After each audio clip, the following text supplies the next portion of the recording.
Minister of Justice on board, and I want to, on behalf of the Council of Ministers, say a hearty welcome to our new Minister of Justice. He comes as no unknown person to justice. That is his background. You would learn more about that if you do not know him that well as yet.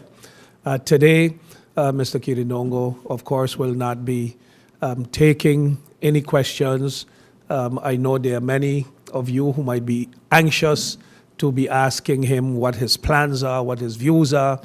He was just sworn in yesterday, and therefore is first getting to know the ministry, getting to know the persons who are working in the ministry, reading up on files. So hopefully within very short he will be able to address you on the issues that are playing in the justice ministry. I don't like to respond to articles in the paper. You know, some of the, in the past there's been editorials or letters to the editors that have been sort of attacking, and I've always kind of taken a policy not to respond to those kinds of melee. But yesterday there was an article in the newspaper that I believe is important to respond to, not so much, or it came out today, or in the media online yesterday, but because I think it's destructive to the ministry, and I think it's wrong for the interests of the people of the country. And this is a release where MP DeWeaver, basically in his article, he says that the minister is not proactive or hands-on in terms of addressing the issue of the mosquito-borne virus, the Zika virus. So, number one, what this does is this implies that government, its ministry, fails to perform. And I believe that this is also fear-mongering for political gain. This is trying to instill in the public the sense that nothing's being done, that you're somehow been abandoned and left uncared for by this, by the minister and by the ministry. So a couple things I'd like to really clarify. So in terms of the ministry's approach towards the Zika virus, I have an update that actually I received back in December, and this is from Dr. Asin, who's head of Collective Preventive Services. And from as early as May of 2015, Collective Preventive Services has been on top of the issue. They've been communicating with physicians on the island. They've been communicating in particular also with the gynecologists and pediatricians. So, you know, the notion that the ministry hasn't been on top of this is complete nonsense. And I find it kind of ironic that as a former minister of VSA for 4 years, that he doesn't have more confidence in the people of the ministry and of the setup of the ministry itself. So clearly, you know, as many of you know, I've campaigned on open government. Besides being fiscally transparent, besides being open in terms of how the government is spending its money and what it's doing, being open within the ministry allows departments within the ministry to understand what's happening and how they can cooperate. So the synergies that's created within the ministry is a byproduct of being open. And obviously, the MP still has his contacts within the ministry and is very much aware of what our activities have been.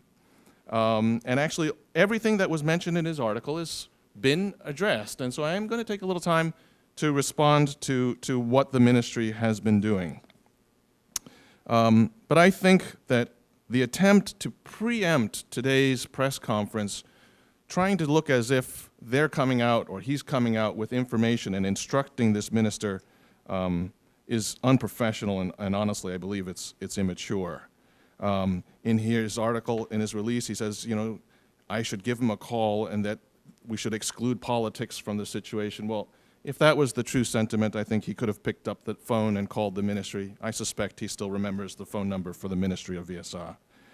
As a matter of fact, he was in such a rush that when you look at his article, the last section where it's talking about OV traps was plagiarized from Wikipedia. I'm happy to provide the media a copy of it. You can make your own determination as to whether he's done that or not. So in the release, he refers to cooperation with CHTA and SHTA. He missed CTO, which is the government side of it, but actually, I just returned on Sunday from the Marketplace conference in the Bahamas. For a number of reasons, I attended. In order to accept my position of Minister of VSA, one of the requirements was that I had to resign from all other functions.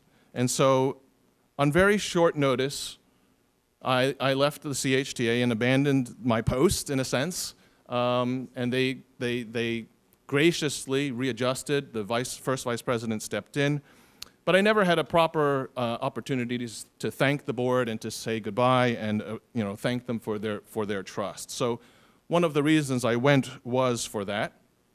And by the way, in terms of being transparent, I used my own vacation days to go, and I paid all my travel expenses myself. So besides being an opportunity to maintain my relationships with the Caribbean, with the tourism industry, I have great relations with the Minister of Tourism in the Bahamas, and they were members of CTO. I think there were about 12 other ministers there. As the only Minister of Health at the conference, I had an opportunity to listen to what's being done around the Caribbean, to give feedback in terms of what's being done around the Caribbean. And so, just to give an idea, because this is what was touched on, from CHTA, which disseminates to hotels, which disseminates to the general public, the media, they've been coming out since January 12th, for example, guidelines for hotels and guest houses in the Caribbean. All of this information is on CARFA's website, as well as CHTA and CTO's website. Guidelines for travelers coming to the Caribbean, and then they've updated this as of January 14th and January 26th.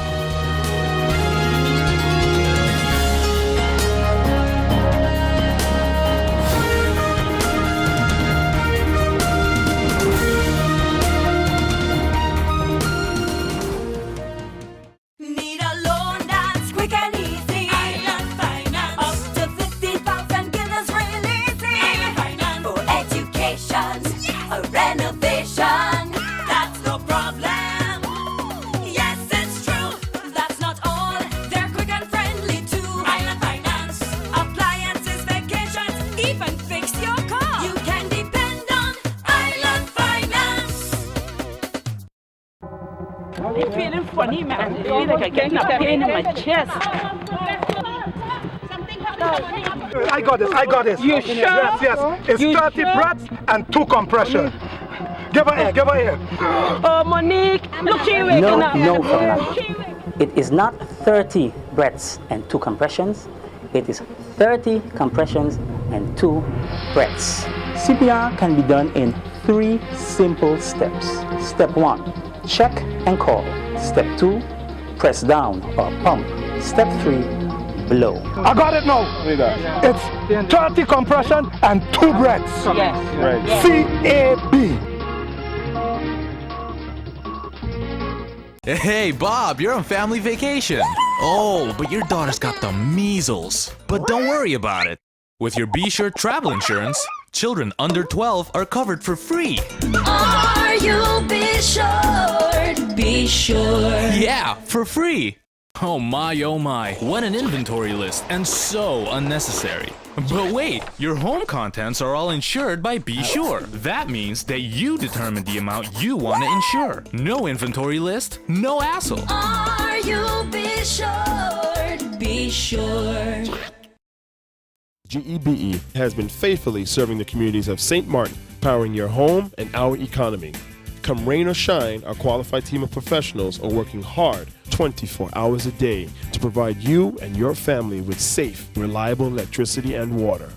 We use the latest technologies and test our products daily to maintain the highest international standards. Our friendly staff is always there to assist you, whether in person, over the phone, or online. We are committed to constantly improving our products and services, making them more efficient, effective, and environmentally friendly to serve you better today and our next generation of clients tomorrow. GEBE, powering a brighter future. Our friend Megawati is here with tips to save you energy. 1. Turn your airco temperature up. 2. Use a ceiling fan instead. 3. Buy energy-saving products. Save some green with NVGEBE. Here we go. This is freedom, this is life. Happiness is all I'm seeking. Carpe diem, I'm seizing every day, not just the weekend. Here's to all the good times that have come to last. Here's to living in the now. When you can afford what you crave, life just gets so good. Alive and I'm feeling good, so good, so good, so good. Hey, I'm gonna live my life, feeling good, so good, real good, so KFC, so good for everyone.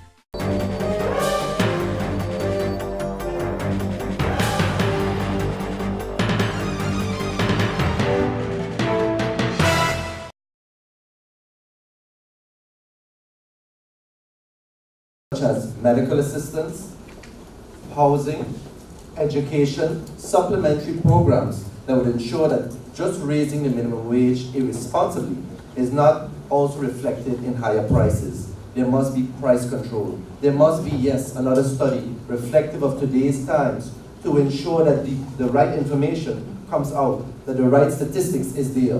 Who is in our population? Who are actually St. Martiners in terms of numbers? Are we catering to 50,000, 100,000, 100,000 plus? To know these raw statistics will ensure that there's proper planning, not only increasing the minimum wage or doing it responsibly, but also ensure that there's programs that are effective, functional, and operational to meet the needs of the people of St. Martin. So while the basket of goods, the basic goods such as flour, milk, and others, needs to be extended, price control is of paramount importance that it's done responsibly with that as well. That you don't inflict prices that are higher just by simply raising the minimum wage to 1,800 guilders. Raising the minimum wage will increase expenditures on the people of St. Martin, would decrease the amount of buying power that is necessary for consumers to actually be able to feel some sort of economic relief. And yes, GBE is expensive, but programs such as the senior citizens that are able to see some sort of relief on their GBE bills should be further explored, as well as there's other initiatives that should be taken, not only at GBE, but at other stakeholders such as TELEM, as well as others such as medical assistance, that our seniors should actually pay no taxes as another incentive. Senior citizens that have worked should pay no taxes. I think Mr. Johnson said it very well, and it doesn't make sense repeating what he said. It's important that if we're increasing the minimum wage, that the other aspects that have to do with the cost of living are also looked at. One of them is price control, rent control, and certainly aspects like the program for the senior citizens, that should continue. I know that that program is ongoing now as a trial, but it certainly should continue. And we should do what we can also together. You know, we can point our fingers at government and say that government must do everything, but this is our society, and we live together in this society. So we can, as communities, look to see how we can support one another and ensure that no one goes hungry. Formerly, for example, parents, family, neighbors took care of children when parents were out. Daycare, for example, is very expensive.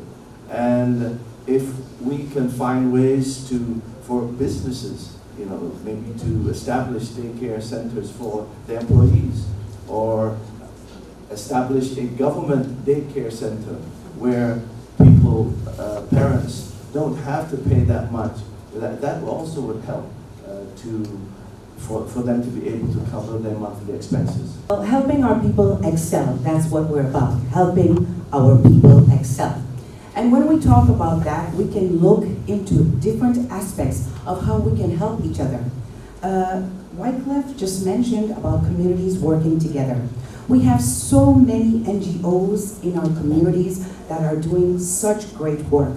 I believe it is necessary for private and governmental partnerships to be able to help people despite rising that minimum wage to 1,800 guilders. I think when people feel that they can go somewhere and feel at home without being judged because they don't make a certain amount of money, then we can start to feel that brotherhood, community upliftment, and start helping each other. 1,800 guilders definitely is not enough for us to survive, as we see the cost of living in St. Martin is very high, with all the elements that the other panelists mentioned, GBE, different amenities that we would want to have for luxury. We also have to go back to what is basic and understand the quality of life. Saving. I remember back in the day, my grandparents, they would always save, because like that, you build up a nest egg and it can flow over to the next month. So budgeting, saving, proper planning can also be items that can help alleviate, together with community programs and governmental works together to help those people in minimum wage.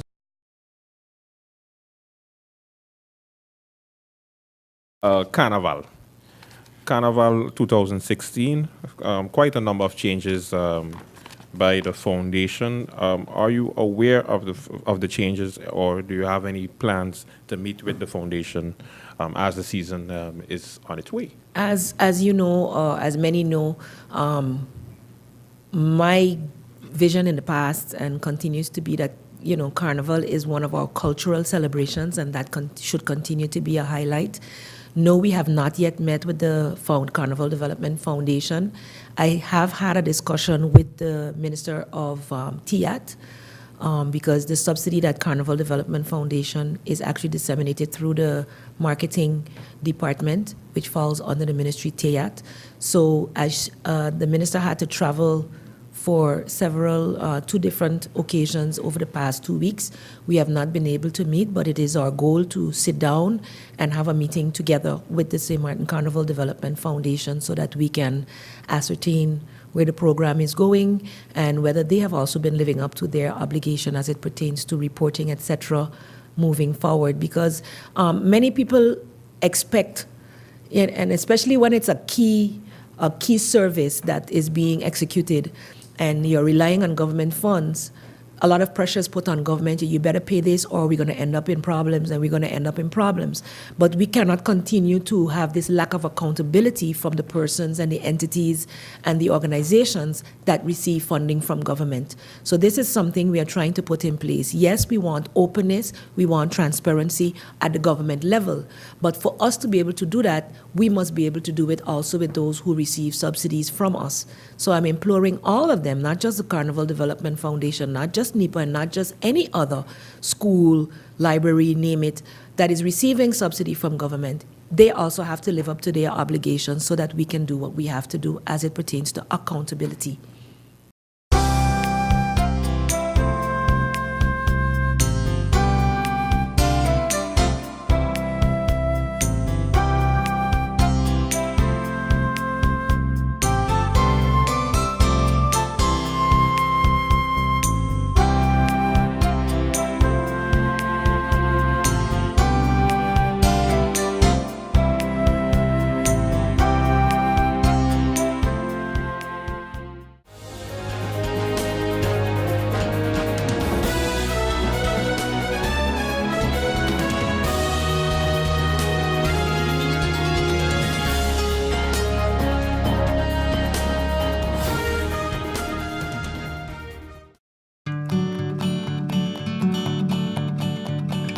It's been said that behind every door, possibility awaits.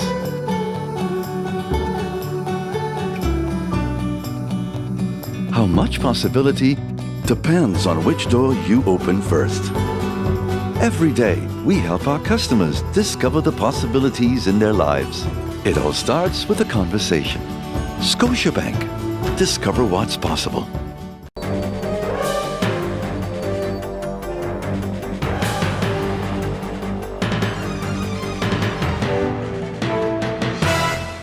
One, 2, 3, 4. This is how common it is to develop a mental illness. 1 out of every 4. 4, 4. 4. But there is hope. Today, most mental illnesses can be managed and treated. Visit your general doctor if you feel concerned about your thoughts and behaviors or have some difficulty dealing with some of life's issues. If you have been diagnosed and are suffering from a mental illness, keep in mind these 4 points to help you manage your mental health. 1. Get regular checkups with your general doctor. 2. Stay on your treatment plan to prevent relapses. 3. Find a strong support group in your family and friends. And 4. Never be afraid to ask for help and look out for the warning signs of your illness. Remember, you are not alone. We are as close as one. 2. 3. 4. Learn about mental health illness by going to the Mental Health Foundation's website at www.mhf-sxm.com.